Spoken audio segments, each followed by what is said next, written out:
السلام علیکم یا علیہ السلام مدد۔ آج میں نہج البلاغہ کے خطبہ نمبر 4 کا آغاز کرتی ہوں۔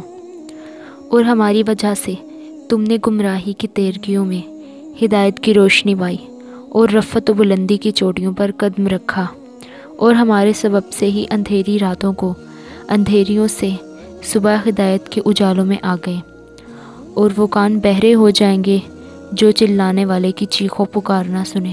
بھلا وہ کیوں کر میری کمزور اور دھیمی آواز کو سن پائیں گے، جو اللہ اور رسول کی بلند بانگ صداؤں کے سننے سے بھی بہرے رہ چکے ہوں۔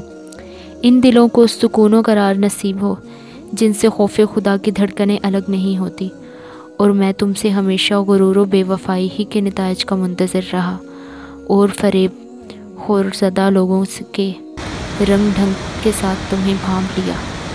اگرچہ دین کی نقاب نے مجھ کو تم سے چھپائے رکھا، لیکن میری ذات نیت کے صدق و صفا نے تمہاری صورتیں مجھے دکھا دی۔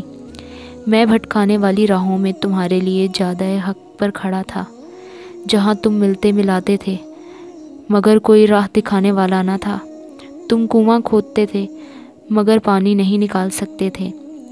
آج میں نے اس خاموش زبان کو، جس میں بری بیان کی قوت ہے، گویا کیا ہے کہ اس شخص کی رائے کے لیے دوری ہو جس نے مجھ سے کنارہ کشی کی۔ جب سے مجھے حق دکھایا گیا ہے، میں نے کبھی اس میں شک و شبہ نہیں کیا۔